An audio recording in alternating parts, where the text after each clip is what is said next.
Smart ওয়াচের ক্ষেত্রে casual লুকের watch অনেক দেখা যায়, বাট ফর্মাল আউটফিটের সাথে পরার জন্য স্মার্ট ওয়াচের অপশন একটু কম।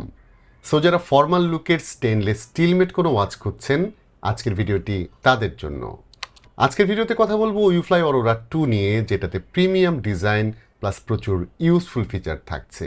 তবে এই স্মার্ট ওয়াচ কারা কিনবেন, কাদের জন্য কেনা ঠিক হবে না, এটা জানতে পুরো ভিডিওটি অবশ্যই দেখতে হবে। আপনাদের সঙ্গে থাকছে আমি বাবু, চলুন শুরু করা যাক। এই ওয়াচের বক্সে থাকছে smart watch, charging cable, user manual. এর পাশাপাশি থাকছে stainless steel bracelet strap, extra pins, এবং এগুলো অ্যাটাচ করার জন্য ছোট একটা টুলও দিয়ে দেওয়া হয়েছে। সো এই ব্রেসলেট কেউ যদি ছোট করতে চান, খুব সহজে নিজে থেকে এটা করতে পারবেন।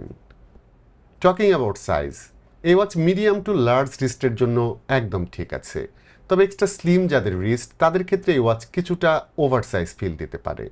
ওয়াচটির ওয়েট হচ্ছে 128 গ্রামের মতো, এবং স্টেনলেস স্টিল ওয়াচ হিসেবে এটাকে কোনোভাবেই বেশি ওয়েট বলা যায় না, কারণ এই টাইপের ওয়াচের ওয়েট কিন্তু অনেক সময় দেখা যায় অনেক বেশি হয়ে থাকে। সো যারা এই ধরনের ওয়াচ ব্যবহার করে থাকেন, তাদের ক্ষেত্রে বেশি ওজন আরও বেটার ফিল দেয়।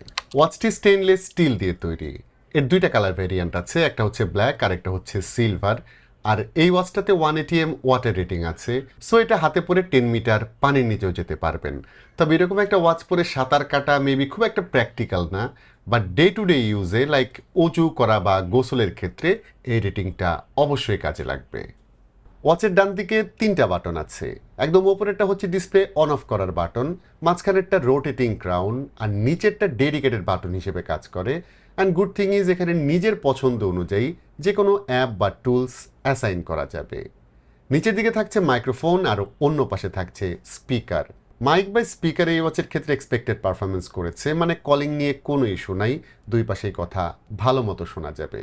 তবে অ্যাজ ইউজুয়াল আউটডোরের ক্ষেত্রে এই স্পিকারের সাউন্ড কিছুটা কম লাগে, যে স্মার্ট ওয়াচের ক্ষেত্রে একদম স্বাভাবিক একটা বিষয়। ডিসপ্লে হিসেবে এই ওয়াচে আমরা পাচ্ছি 1.32 ইঞ্চের অ্যামোলেড স্ক্রিন, যার রেজুলেশন হচ্ছে 466 বাই 466 পিক্সেল। সো কন্টেন্ট ছিল একদম ক্রিস্টাল ক্লিয়ার। বাংলা বা ইংলিশ যে কোনো ফন্টই দেখতে একদম শার্প লাগে। ব্রাইটনেস নিয়ে সেরকম কোনো ইস্যু আমি পাই নাই। টোটাল 5টা স্টেপে ব্রাইটনেস কন্ট্রোল করা যাবে, এবং ব্রড ডে লাইটেও দেখেছি ডিসপ্লেটা ভালো রকম ভিজিবল থাকে। আর যেহেতু এতে অ্যামোলেড স্ক্রিন থাকছে, সো অলওয়েজ অন ডিসপ্লে ফিচারটা অবশ্যই আছে।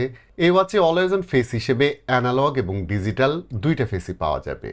অন্যদিকে এই ওয়াচে rest to wake, down to sleep একদমই ইনটুইটিভ কাজ করেছে।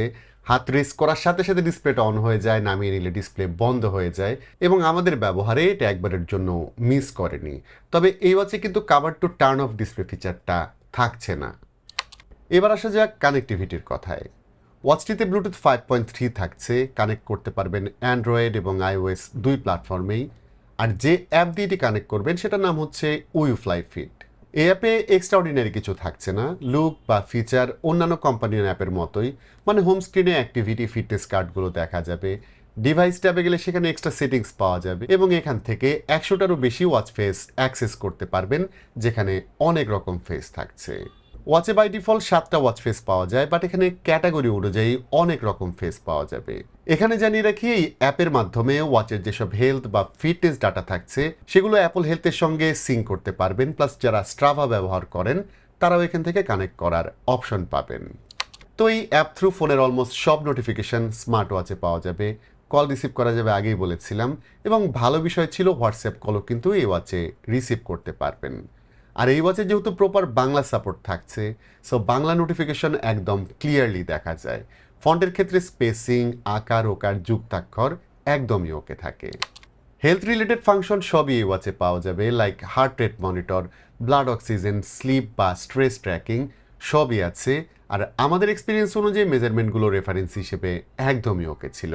বাট এই রিডিংগুলো যেহেতু মেডিকেল স্ট্যান্ডার্ড না, সো একটু এদিক সেদিক হতেই পারে। অন্যদিকে উইফ্লাই অরোরা 2তে অ্যাক্টিভিটি ট্র্যাকিংয়ের জন্য 100টারও বেশি অপশন থাকছে। এর মধ্যে আউটডোর ওয়াকিং, রানিং এগুলো বেশি কাজের ছিল। তবে ভালো জিনিস ছিল, এই ওয়াচে অটোমেটিক ওয়ার্কআউট ডিটেকশন ফিচার আছে। সো এটা নিজে থেকে ট্রিগার্ড হবে যদি ইন্টেন্সিভ কোনো ওয়ার্কআউট স্টার্ট করেন। ব্যাটারির ক্ষেত্রে অরোরা 2তে একদম সলিড ব্যাকআপ পেয়েছি। আমি নর্মালি ইউজ করে দেখেছি, এতে ইজিলি 6 থেকে 7 দিনের মতো ব্যাটারি ব্যাকআপ পাওয়া যায়। তবে হেভি ইউজ যদি করেন সেক্ষেত্রে ব্যাকআপ অবশ্যই কিছুটা কম পাওয়া যাবে। মানে প্রচুর কল যদি করেন বা অনেক নোটিফিকেশন আসে, অলওয়েজ অন ডিসপ্লে যদি সবসময় ইউজ করেন তাহলে ব্যাটারি ব্যাকআপ 4-5 দিনে নেমে আসবে। বাট লাইট ইউজে ব্যাটারি ব্যাকআপ খুবই ভালো পাওয়া যাবে। এতে 350 মিলি অ্যাম্পিয়ার ব্যাটারি থাকছে এবং এটা ফুল চার্জ করতে সময় লাগে 2 ঘন্টার মতো। তো উইফ্লাই অরোরা 2 ফর্মাল একটা ওয়াচ হিসেবে খুবই ভালো চয়েস হতে পারে। আমার মনে হয় এটা লুক এবং বিল কোয়ালিটি সবার কাছেই প্রিমিয়াম লাগবে। বাংলাদেশে গ্লোবাল ব্র্যান্ডে এটার প্রাইস দেখলাম 7,150 টাকার মতো, সাথে 1 বছরের ওয়ারেন্টি থাকছে। প্রাইস আমার কাছে একটু বেশি মনে হয়েছে। যদি এই ওয়াচ 6,000-এর মধ্যে পাওয়া যেত আমার মনে হয় এটা একটা সুপার ডিল হতো।